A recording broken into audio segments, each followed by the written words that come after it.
All right, welcome back. So today we'll be looking into chapter 16, electromagnetic waves. So this is kind of summary chapter for what we had learned in the previous about a month and a half or so, covering electricity and then magnetism. Okay, so let's get started. So it was James Maxwell in the 19th century. He first proposed the Maxwell's equation, well-known Maxwell equation. So let's summarize the electromagnetic waves. Um, so in his theory, he predicted that the visible light is also electromagnetic wave, which we call EMF waves. Okay, so then basically someone put this up, kind of like joking when God create light. This is what God said in physics. Okay, so those four equations, Maxwell equations, and then there was light. All right, so basically, EMF wave was first observed by Hertz. So Hertz get this device which has this RLC circuit over here and a transformer over here. So the signal created by this RLC circuit then will be amplified. And then there's this antenna that gives out the signal, EMF signal, and then received by a receiver, a tuner, something similar to your car's radio tuner. Okay, so that tunes into that frequency to receive that. So that was observed back in the 19th centuries as well. So basically, Maxwell's equations summarize what we have been learning for the past few chapters on electricity and on the magnetism. So for the Gauss's law, which gives you this first equation, so we know that if you have a Gaussian surface, you integrate to a closed Gaussian surface, that gives you the charge enclosed divided by epsilon naught, right? For the electric field. So the electric flux through the Gaussian surface, like equal to that. For magnetism, on the other hand, the integration of magnetic field through an enclosed surface gives you zero. And that's because of the magnetic field. If you visualize, then the field lines are closed loops, right? So then if you have an enclosed surface, you can imagine that the magnetic field will go from one side and coming out on the other side. So in the enclosed form. On the other hand, for the electric field, if you have a charge particle inside enclosed surface, right, then you get that because there's finite amount of charge, so that doesn't go to zero. Okay. So the electric field lines are not continuous in that sense. Okay. So those two equations are both called Gauss's law, one for electrostatic, one for magnetism.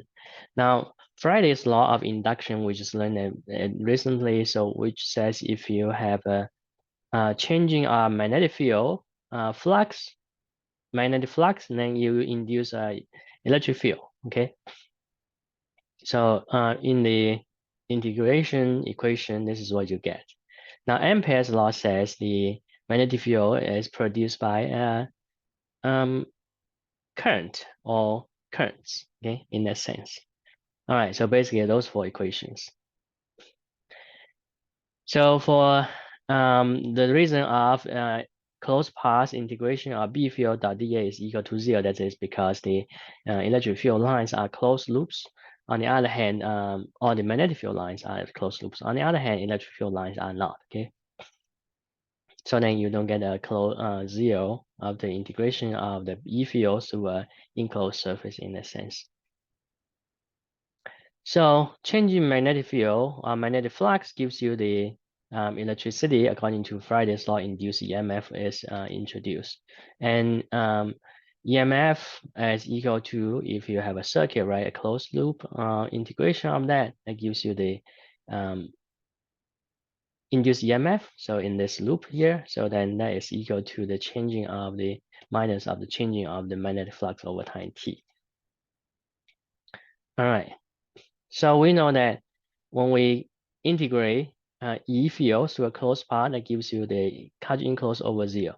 But for so in some textbook, it's also referring this as the charge as monopole, okay, of that. But there's no really magnetic non-poles that responsible for the magnetic field. It's the current going through, okay, that produce that. So then what does that imply? Okay, so if we look at the Faraday's law, where that says changing our magnetic flux induces the electric field, okay? And now on the other hand, other way around. So would that be true if you have a changing electric field? Would that produce a magnetic field then? Okay, so that's the question to ask. So let's look at the equation. Integration of B field through a dl equal to mu naught I. So that's Ampere's law, right? So in that case, you have current through a conductor that produce magnetic field. So what happens if there's no current through here? So in this case, if you're a capacitor, right? If you charge the capacitor, current goes into the up plate, right? And the current is discontinued in the space between the two plates. You'll have B field generate, right, due to the current. But what about this region?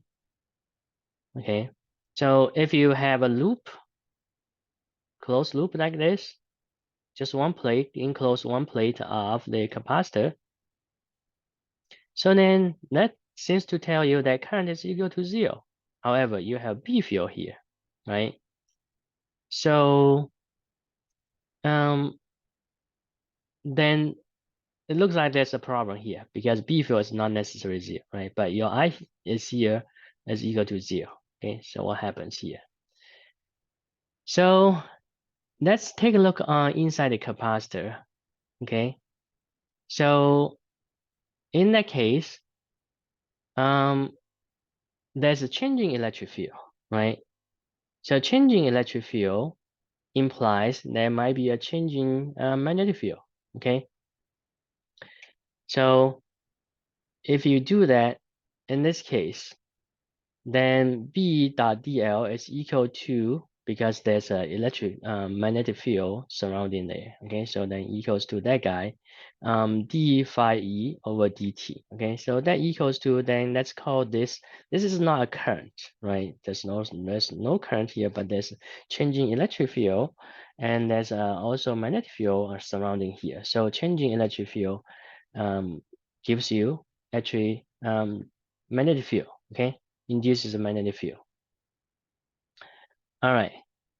So in this case, we call this ID equivalent to the current, but it's not a physical actual current. So we call this a displacement current. Okay. So due to the magnetic electric field present, there must be a changing magnetic field. Okay. So Maxwell then realized by introducing this term into the equation, so then it becomes Ampere's law becomes integration of B field through a closed path equal to mu naught times I plus an additional term, and this term can be related to the a call similar to the current. So compared to this is the current, right? So this term should be have a similar dimension as the current. So it's called displacement current. Okay, so calculating displacement current, you'll be doing epsilon naught d phi electric flux over dt. Okay. All right. So for a capacitor, its charge is equal to epsilon naught times E times A, okay? And if you do derivative of charge, okay, dt, so then it's derivative of epsilon times derivative of EA over dt, okay? So this is the electric flux, okay? So then this is also gives you exactly the dimension of the current, okay? So current should be equal to that because that's from the definition of current. Okay, so again, this is called displacement current. So then Ampere's law now be written as this complete form of integrations to a closed path dl b dot dl equal to mu naught I plus mu naught epsilon naught d phi e over dt. So then this is the Maxwell's equation, those four equations with the modified Ampere's law now become more complete. Okay, so you don't necessarily have to have a physical current. You could have a changing electric field, that will also change induce the magnetic field. Okay. So in vacuum, this is what you would have. Okay, so this is an in medium where you might have in charge, you might have current. Okay, now this is what you would have then just in vacuum. In vacuum, you don't have any charge because in vacuum that's essentially nothing. All right, but you could have a change magnetic field and then produce electric field, or you could have change a magnetic electric field that produces the magnetic field. Okay. In the chapter 16 in volume 1, we haven't talked about this, but we'll be talking about the mathematics of waves.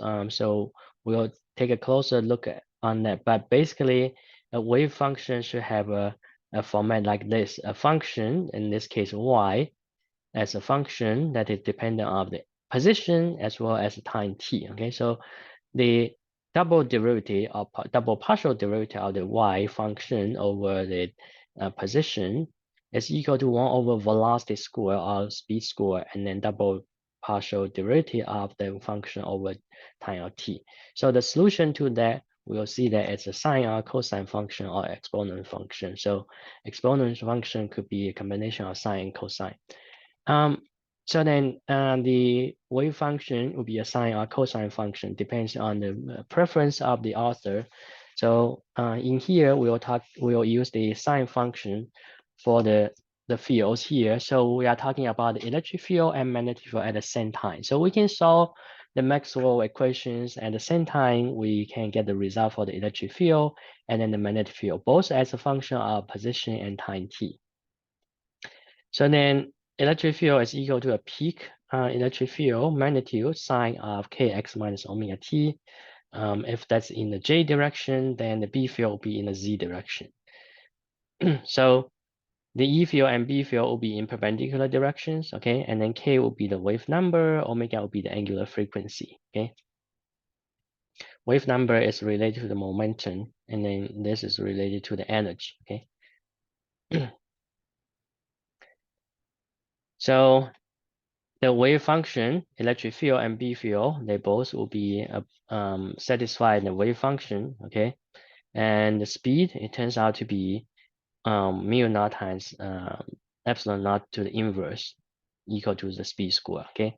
So in that case, you can calculate V, the speed of electromagnetic wave in vacuum, is equal to 300 million second per meters per second. That's actually essentially the speed of light.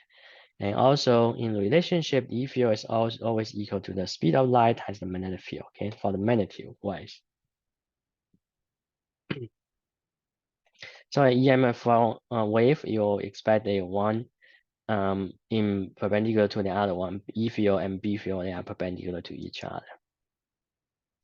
So essentially, then we'll have this EMF spectrum, so which covers different ranges of the waves. Okay, so for radio waves, yeah, in this region, and then AM radio is in this region. You can look at the detailed numbers. FM and TV are having overlapping ranges, and then the microwaves in this infra, ultra, X-rays, and gamma rays, etc. The visible lights are only falling in this small narrow bandwidth. That's the wavelengths we can see by our human eyes. Okay, it's a very small range from the spectrum, ranging something from 300 something nanometer to up to 700, around 60. So it's 380 to 760-ish, okay, in nanometers. All right.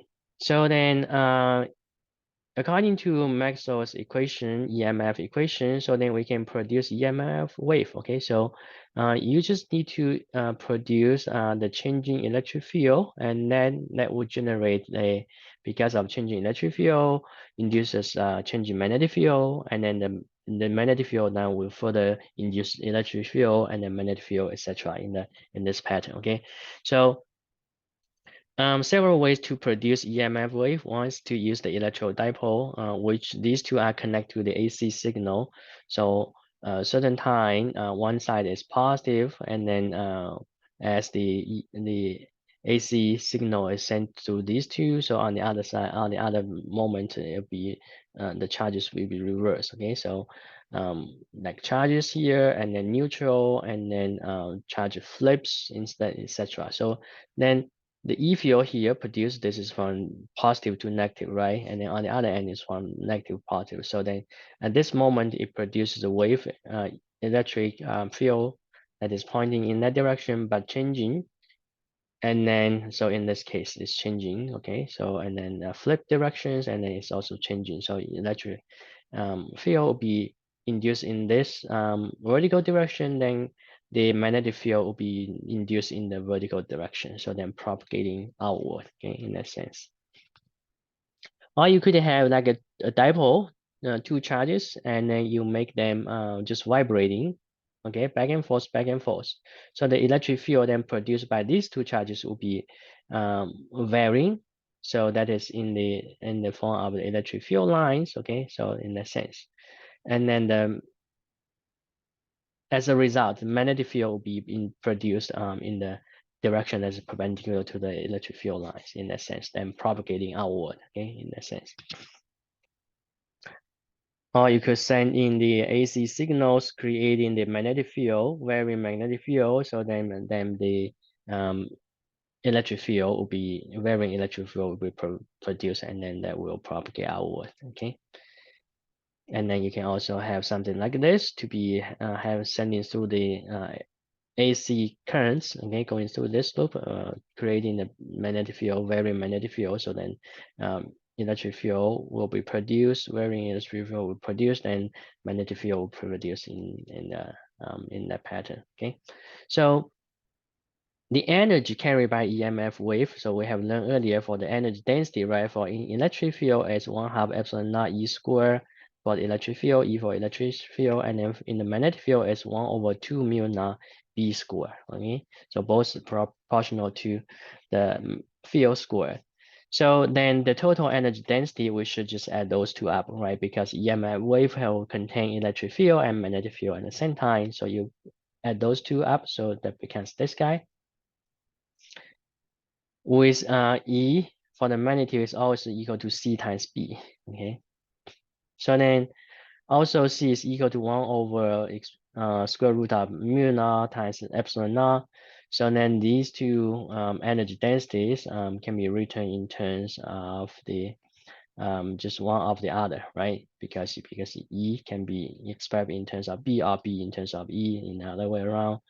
Epsilon can be written in terms of mu naught and C, and the other way around, mu naught can be written in terms of epsilon and C. Okay, so so it turns out to be, if you just express in terms of epsilon naught and E, so then it's epsilon naught E to the square.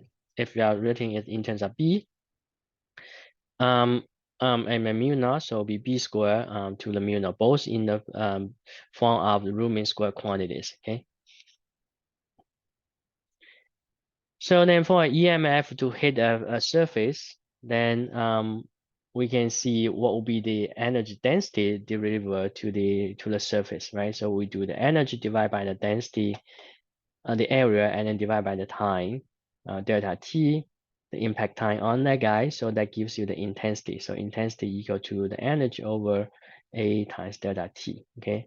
And then energy is equal to energy density, okay, times the column of the light, if you have a laser light hitting on that guy. So all the in the time delta T, this is how much volume of that goes in there, okay, over delta T. So um, A and delta T will cancel, so then equal to U times C, so energy density times C, okay. All right, so move on. Now let's take a look on the momentum. So intensity is equal to U times C, and then that can be written in terms of, so in terms of electric field energy and density, and then magnetic field energy density, or just purely in electric field form or magnetic field form. But those two forms include both energies, okay? So then energy divided by the C, the velocity, and that gives you momentum. The momentum of the EMF wave is equal to the energy divided by the c, okay, the speed of light. So basically, EMF has travels at the speed of light. Okay.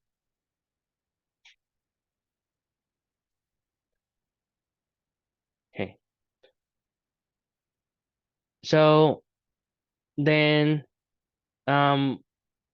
because there's momentum, and then if it hits on a certain object, right? So you can calculate then the force divided by the area that gives you the pressure on the surface if you have a EMF shining on an object.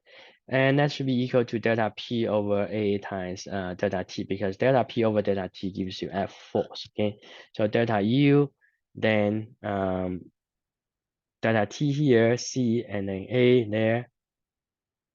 Momentum times C gives you that guy. So you multiply both numerator and denominator by C, okay? So in that sense, delta U over A over that guy is I, intensity, so intensity over C. So pressure on the object exerted by the radiation will be equal to then the intensity divided by the C.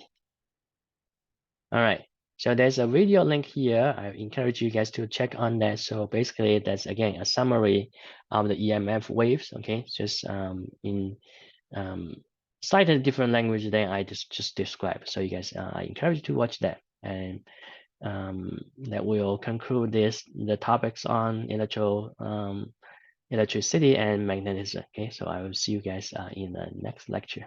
Bye.